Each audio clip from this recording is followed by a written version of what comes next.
महिला शिक्षा की कमी, महिला सुरक्षा, दहेज प्रथा, स्वास्थ्य और पोषण, रोजगार में अवसरों की कमी, माहवारी पे चर्चा।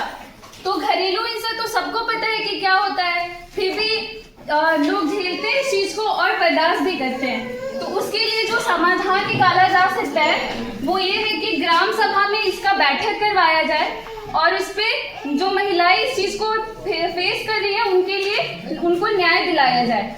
उसके अलावा हम लोगों ने एक और बनाया है कि एक कंप्लेंट कमेटी हो जिसमें कि गांव के हेड जो होते हैं, जैसे कि आपके मुखिया हो गए, वार्ड मेंबर हो गए, उन लोगों की एक कमेटी बनाई जाए और वहां पे महिलाएं जाकर के अपनी समस्या को बता सके और एक स्ट्रिक्ट एक्शन उनके अगेंस्ट में लिया जा सके।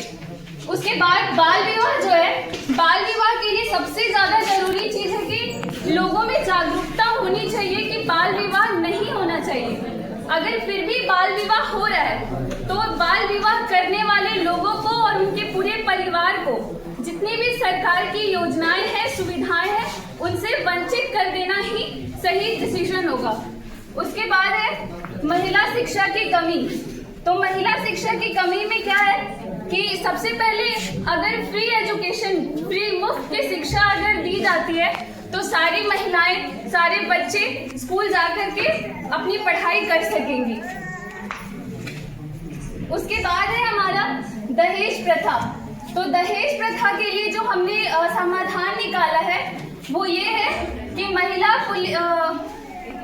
दहेज प्रथा के लिए जो हमने समाधान निकाला है वो ये है कि आपको अगर आप शादी कर रहे हैं तो आप कोशिश करिए कि आप दहेज लेने वाले लोगों से शादी ही ना करें अपनी बेटी की। अगर अपनी बेटी की आप वैसे घर में शादी कर रहे हैं तो आप खुद दहेज प्रथा को बढ़ावा दे रहे हैं।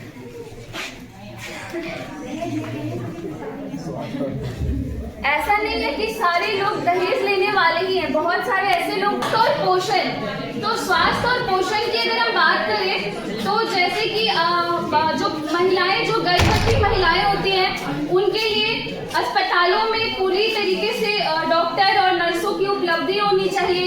एम्बुलेंस की जो आपका स्वास्थ्य केंद्र है उसमें एम्बुलेंस का होना बहुत आवश्यक है कि किसी भी इमरजेंसी में अगर आपको कहीं और शिफ्ट करना पड़े तो एम्बुलेंस आपको लेकर के जा सके। उसके बाद है कि महिलाओं का रोजगार में जो कमी है उसके लिए क्या कर सकते हैं, जैसे कि मनरेगा है तो मनरेगा में इक्वल चांस भी मिले, जितनी महिलाएं काम कर, जितने पुरुष काम कर रहे हैं उतनी महिलाएं भी हो। तो इस तरीके से हम लोग महिलाओं के लिए रोजगारी पे काम कर सकते हैं। और आप लोगों को एक और चीज पता होगा कि आजकल तो ट्रेनिंग भी दी जाती है महिलाओं को, जैसे ब्यूटी पार्लर की, सिलाई की, तो उससे आप अपने घर पे बैठे बैठे ही आप अपना रोजगार कर सकती हैं। उसके बाद है आपका कि माहवारी पे चर्चा।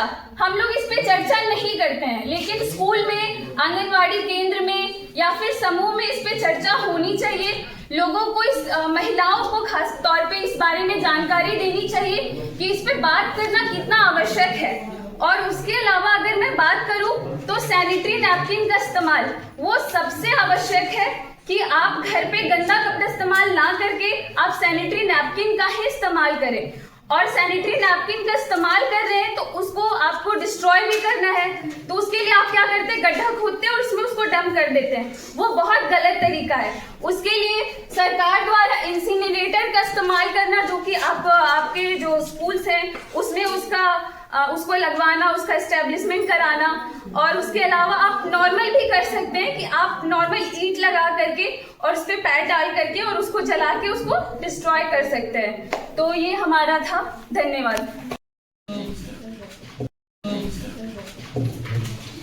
ये रिकॉर्ड रहता है बजट सबका, उसका भी एक होना चाहिए। सारा प्लानिंग में एक पारदर्शिता लाने के लिए ग्राम सभा करेंगे। ग्राम सभा के अकॉर्डिंगली हम लोग वहाँ पे डिसाइड करेंगे कौन से किस पब्लिक को चुनना है, कौन सी स्कीम को चुनना है, कहाँ पे इम्प्लीमेंट करना है। ग्राम सभा में सब कुछ होता है, लेकिन सुशासन गाँव आप वहाँ स्पष्ट बताइएगा तो पता चले कि हाँ आपने सुशासन गाँव का निर्माण किया है। हम लोग का क्वेश्चन है उसमें है शिक्षा पर निर्भर, कृषि, पशुपालन आदि पर निर्भर, सोलर स्ट्रीट लाइट पर सभी परिवार को पाइपलाइन द्वारा पानी पहुंचाना, विद्यालय में शौचालय बनवाना, सोखता गड्ढा जागरूक करवाना, समूह में जोड़कर आत्मनिर्भर बनवाना, सड़क निर्माण करवाना चाहिए, गांव में बाजार हाट होना चाहिए और गांव में स्वास्थ्य केंद्र होना चाहिए, पीडीएफ दुकान गांव में होना चाहिए और गांव में नशा मुक्त होना चाहिए। इफ यू डोंट माइंड, क्योंकि हम लोगों का टीम था टीम 3 और हम लोगों का जो टॉपिक था वो था बाल हितैषी गांव।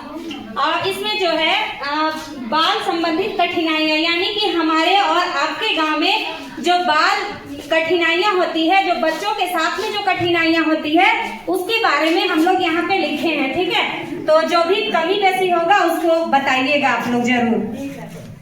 सबसे पहले है बाल श्रम का होना, ये हमारे और आपके गांव में भी हो रहा है बाल श्रम, इसका होना।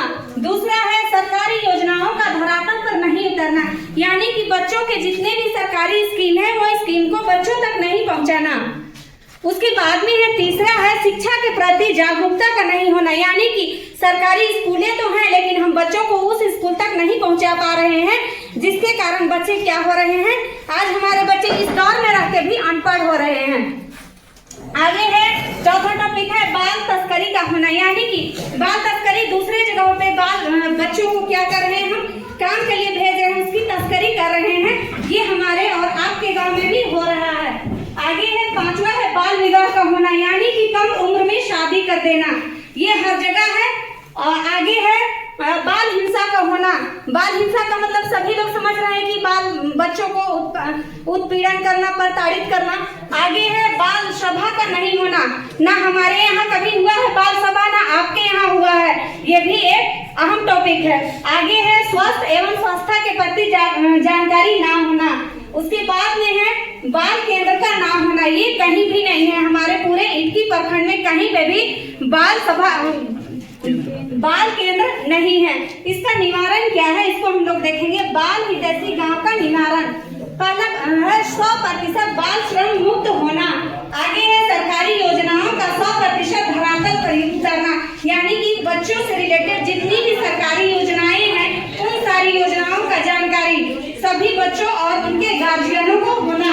आगे है सरकारी विद्यालयों में 100% नामांकन करवाना, जैसे उसी में है सरकारी विद्यालयों में 100% नामांकन कराना। उससे आगे है छात्रवृत्ति एवं पोशाक का 100% वितरण करवाना, मिड डे मील को पौष्टिक, स्वच्छ एवं सुचारू रूप से चलवाना।